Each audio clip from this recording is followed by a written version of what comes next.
It's great to see you guys. Thanks for being here. Let me just pray again as we go to our passage this morning. And God, thank you for this moment. God, I thank you that we get just this wonderful gift to join together.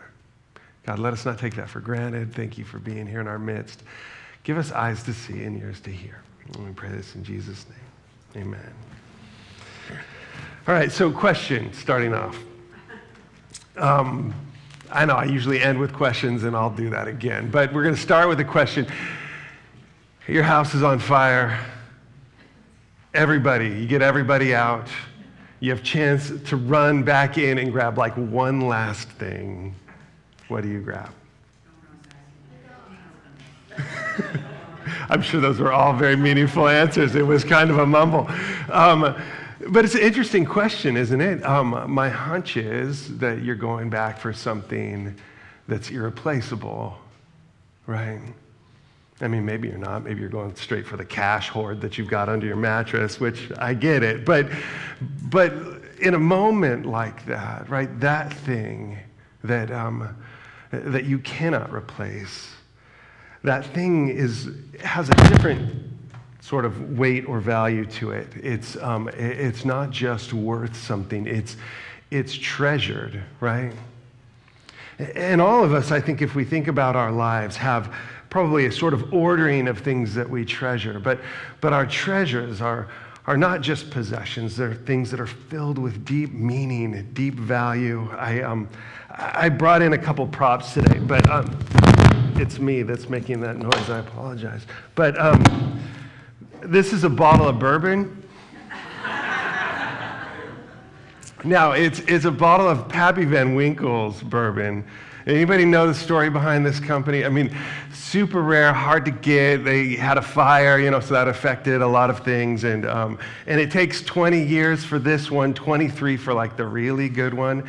And I got this bottle for $100. I bought it on eBay. And today, if you go to High Times, it's worth $4,500.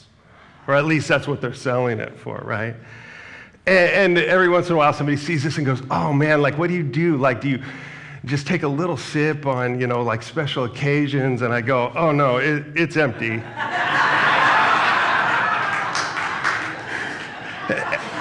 and the truth is, we drank it in one night. It was my 40th birthday party 11 years ago, and a couple of you were there. Horace was there. Chuck was there. It's a moment that I think back and I go, was filled with meaning for me. To be there in this intimate setting, this beautiful setting with dear friends, reflective of so many things throughout my life. And the truth is this, you probably sell this on eBay for $20 or something like that. It's still got a little bit of value, but the meaning to me, what it represents is something much more that I treasure deeply in my heart. And the things that sort of matter most in life, I'm reminded of by this.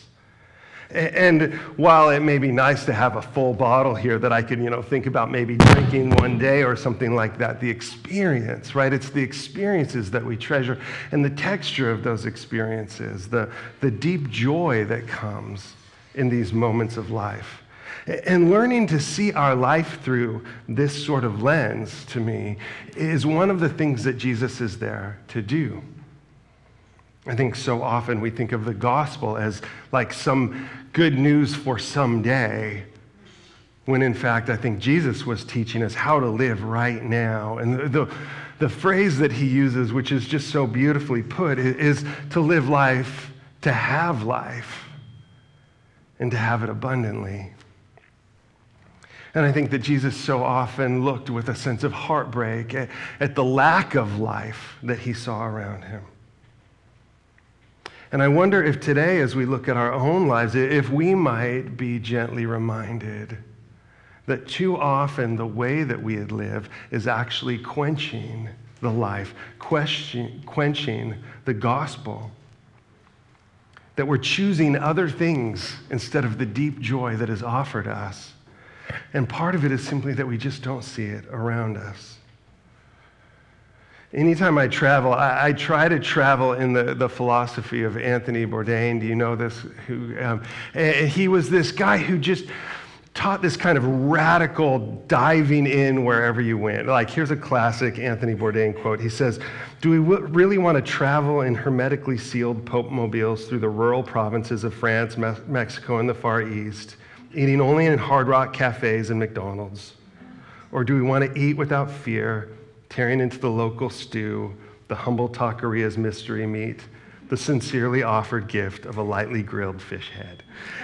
And he has this sort of vibrancy, if you've listened to him at all, and this way of approaching life that to me I find deeply romantic, and yet too often I find myself going to that same item on the menu, choosing what is familiar. I know this, I know what I'm gonna get. This tendency in myself to dream big, but in the end to live small, to choose things that are comfortable and uneventful as a way of avoiding hardship, avoiding risk, to live this life that is much more resigned. I think about that statement from Thoreau where he said, "Most men live lives of quiet desperation." And see, I think sometimes in trying to hold on to life and trying to hold on to what is of value, we almost quench that thing because it requires a way of living that feels risky, but is actually filled with deep courage. And Jesus wanted us to see it, and it would point to the kingdom being all around, or it's drawn near, that this world itself could be like a thin place where heaven and earth come close. And if we're not careful, we end up wasting this life, seeking after the wrong things and missing the deep joy.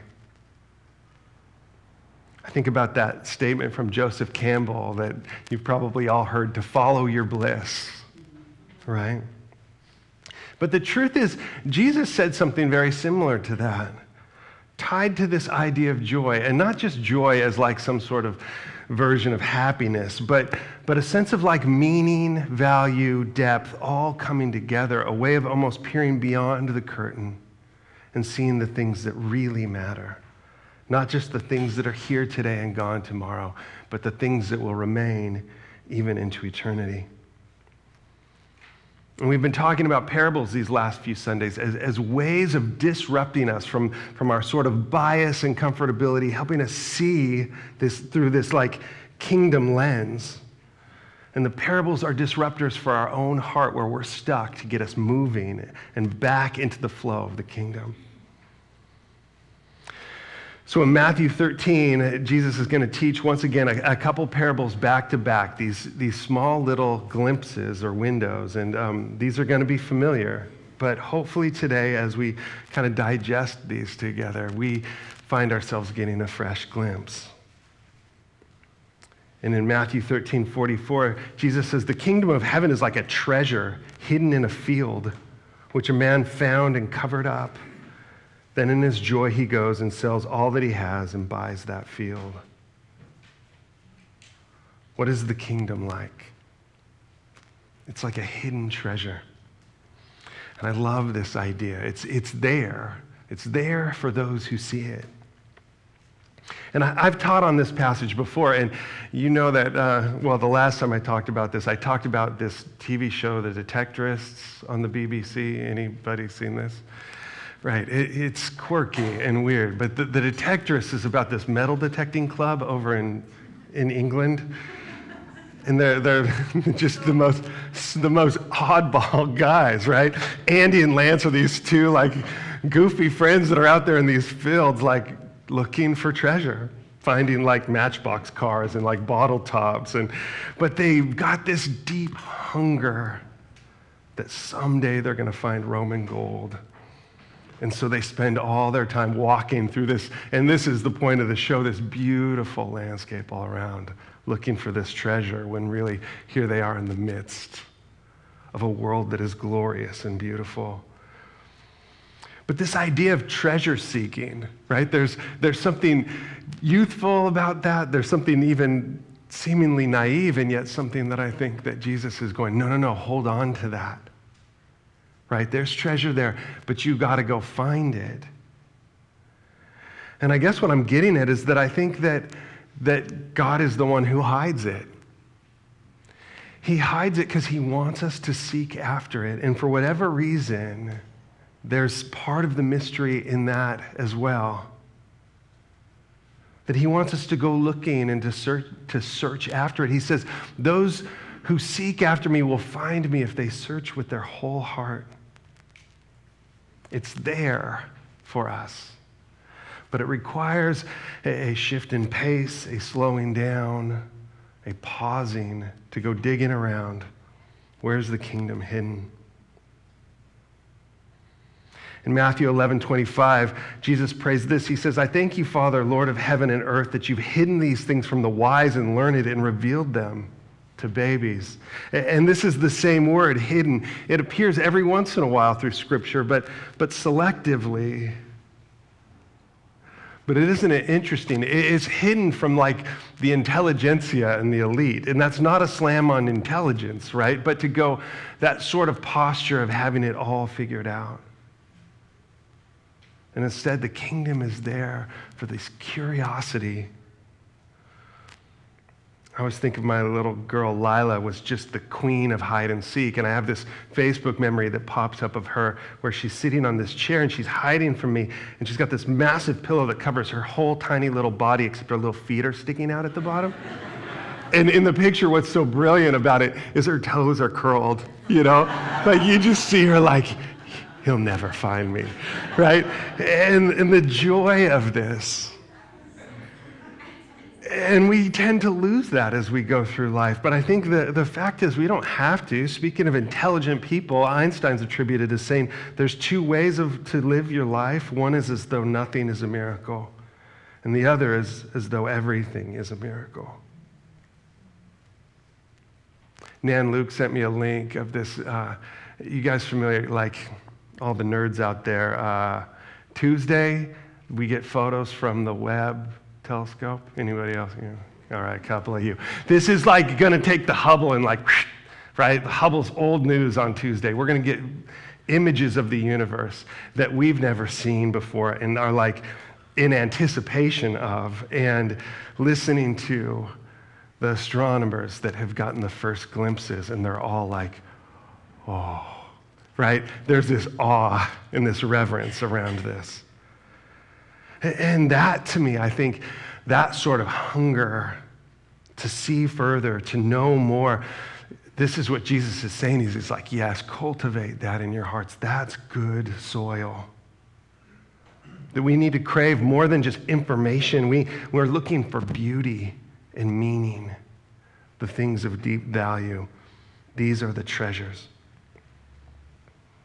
And this guy, when he spots it in a field, he kind of sneakily goes and like purchases the field, right? It's like people have debated, is this ethical, right? Like he just goes and pays less for the field than he knows it's worth so that he can get it and then go find that treasure. But the truth is, I think what Jesus is getting at is this wild act of like, whatever you have to do, go get it. If it costs everything, it's worth it. That the things of this world like are going to fade, they're going to disappear. But this treasure is worth spending everything on. And we could see that simply through a monetary lens.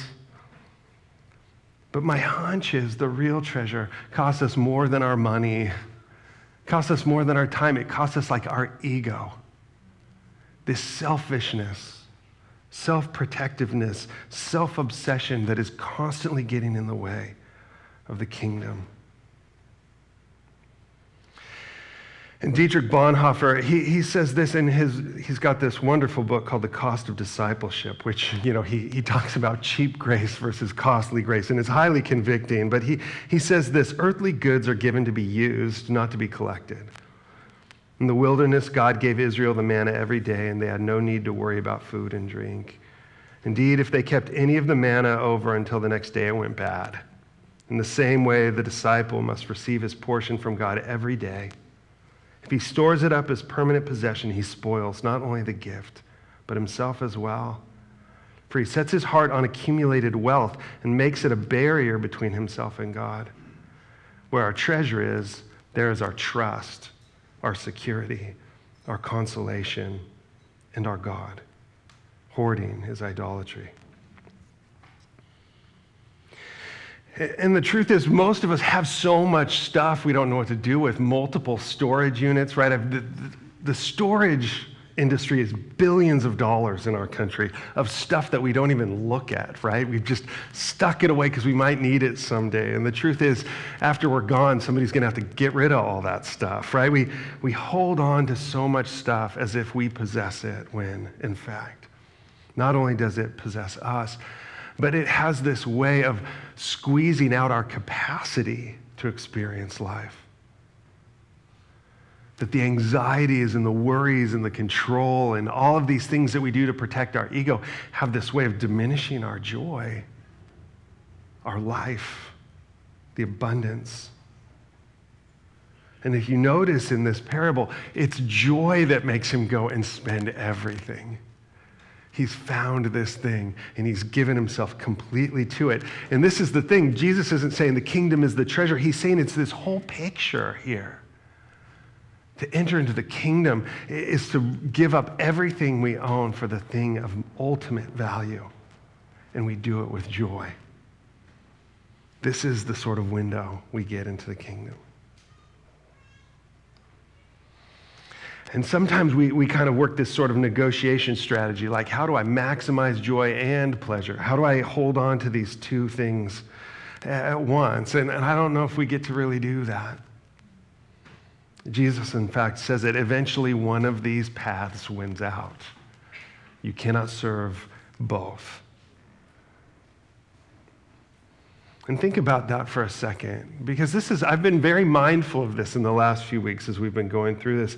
How much of my time and energy goes to things like worry, goes to things like presuming upon future possibilities or worrying through different situations, making sure I've got a contingency strategy in the back of my mind or whatever it is. How much of our life goes to this sort of self-protection, when in fact the joy comes from this letting go. Another Anthony Bourdain quote, he says, I'm a big believer in winging it. I'm a big believer that you're never going to find the perfect city travel experience or the perfect meal without a constant willingness to experience a bad one. Letting the happy accident happen is what a lot of vacation itineraries miss. And I'm always trying to push people to allow those things to happen rather than to stick to some rigid itinerary. And he's getting at something here, right? It's this way of living that actually holds onto things very loosely.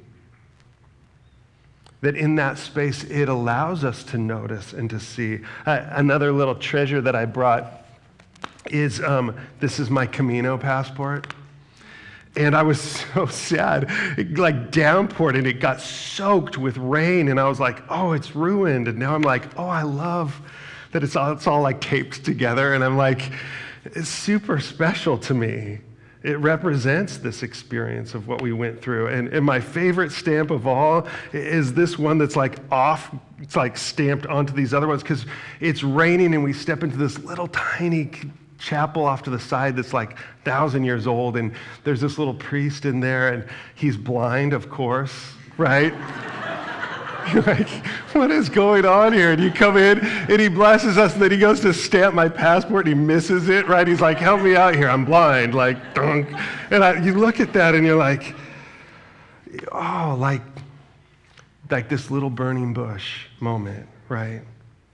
Where you go, oh, God is here. This feels again like a thin place. And the gift of these is not their material value. It's how it takes you back to that reminder that God is here, God is near, the kingdom of heaven is at hand. Any cost to our comfortability or control or ego is worth it. In fact, all that's an illusion anyways.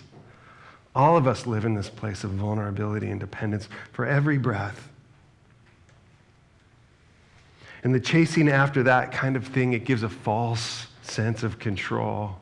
But in the end, what's going on under the surface reveals so much. So much of our deep insecurity and fear and anxiety. And once again, these are the things that quench the life and the joy.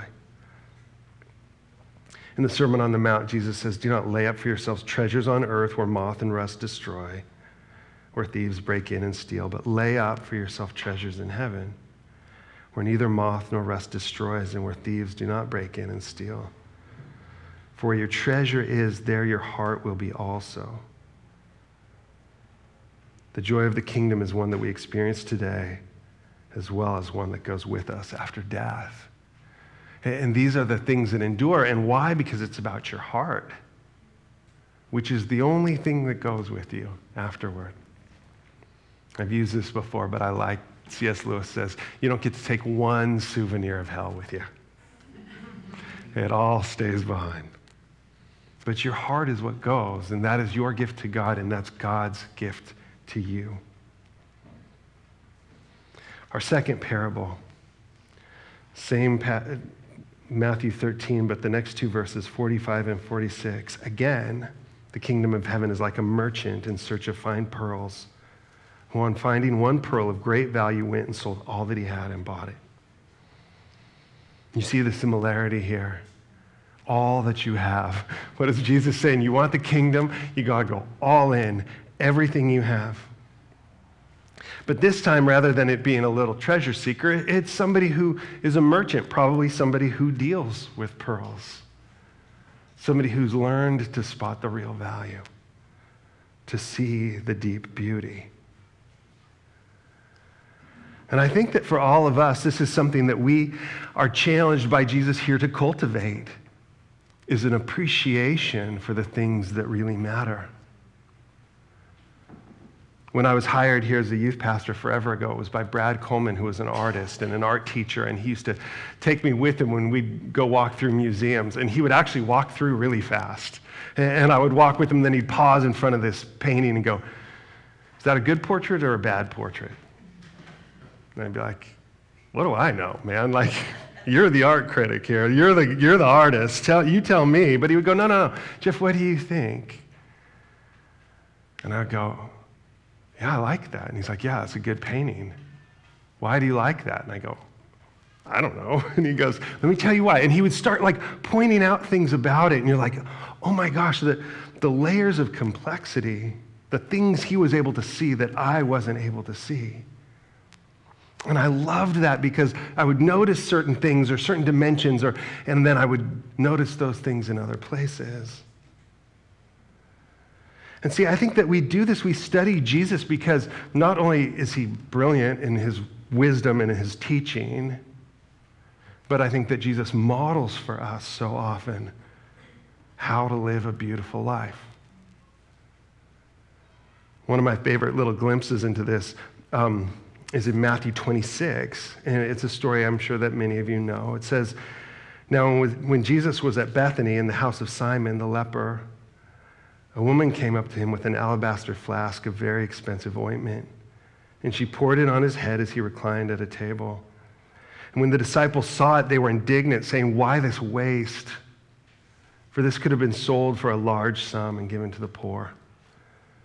But Jesus, aware of this, said to them, why do you trouble the woman? For she has done a beautiful thing to me. For you always have the poor with you, but you will not always have me. In pouring this ointment out on my body, she's done it to prepare me for burial. Truly I say to you, wherever this gospel is proclaimed in the whole world, what she has done will also be told in memory of her. Jesus goes, that was beauty. And these guys are thinking, oh man, the value of that perfume, what we could have done with that. And we're told in John that it was Judas who actually said that, right? And he was thinking, because then I could steal a little bit, and use it for my own gain, right? He's thinking that's what life is all about, is some sort of pleasure or to hold on to this money. He sells Jesus for this tiny little sum. You see the desperation and brokenness in his heart. And Jesus is saying, no, the beauty is in this living abundance, lavish, generous. That this woman comes in and worships Jesus with everything that she has. And he says, that will never be forgotten. She's done a beautiful thing. Do you ever wonder this? What does Jesus find beautiful? That should be a question that we're asking. And he does it in surprising ways. The widow with the mites throwing her, quarter into the offering, and he's like, that's a big deal. In my kingdom, right, the metric, so much different than yours. And I love how his group of 12 disciples, his brightest students, just never figure it out. They're always like a step behind, right? Which shows you even there the sort of patience of Jesus with us.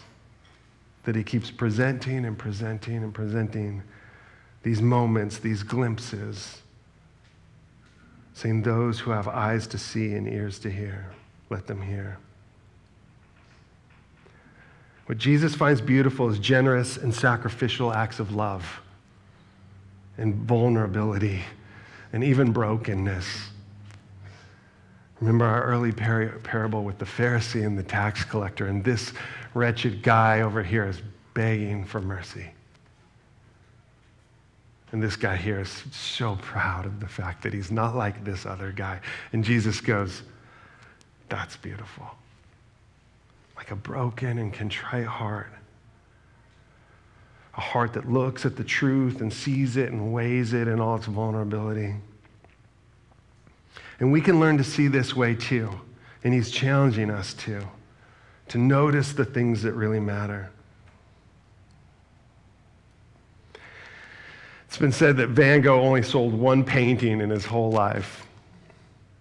And I was reading recently about a painting that sold, I think in 1997, for what was astounding to them at the time, 3 times what they thought they were going to make for this painting. It sold for $71.5 million. This self-portrait. And you go, okay, of all these paintings, or why this self-portrait, right? But the truth is, this moment is like such a raw and vulnerable moment. And here, Van Gogh paints this from an asylum where he's been institutionalized, having mutilated the side of his head. And here he is in this bandaged state. You see his eyes just sort of lost. He painted this for his mom. But you see somebody looking at that and going, oh my gosh, that's beautiful. This raw honesty of this man's eyes and heart and humility. He paints it with the wound forward, right? So you go oh, your other profile would have been much more pleasant, right? But much less beautiful. That I think there's something in this that reminds us of no, we get this on a deep level. We understand this. Too often we're running from brokenness instead of realizing that it's that brokenness that Jesus redeems in such a way that is more beautiful in the end. And see, the ones searching after the treasure, I think we should understand that as ourselves, that we are to go searching after these things. But the reality is as well that this metaphor works for the heart of God on display. A heart that looks at you and sees treasure. A heart that looks at you and says, you're worth everything that I have. And Hebrews 12:2 says, looking to Jesus, the founder and perfecter of faith, who for the joy that was set before him endured the cross, despising the shame, and is seated at the right hand of the throne of God. And Jesus, I love that moment before all this goes down where he's in the garden going, there's got to be a less costly way. And yet not my will, but your will be done. And Jesus endures all of that for what? The joy, the reconciliation, the redemption, the transformation. That Jesus looks into all our brokenness and vulnerability and sees deep value. 3 times the value that anyone would have guessed. Henry Nouwen says, our brokenness has no other beauty but the beauty that comes from the compassion that surrounds it. And I love that. We look at each other and we just see a bunch of broken people. Jesus looks at us and he sees that pearl of great price. And that value that is given is in the eyes of God looking at you with incredible love.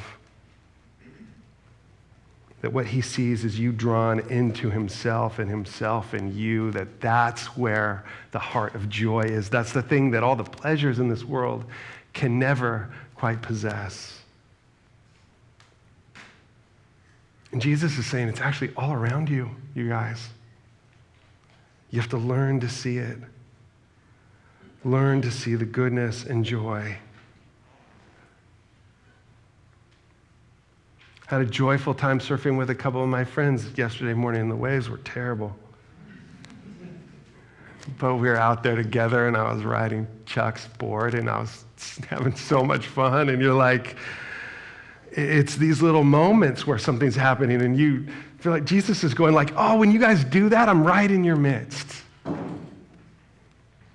It happens in times of sadness. I have a cousin who's on the verge of passing away, and I've been able to walk with him through these last couple years of this. And that connection, I just go, oh, you feel God's presence right there towards the very end.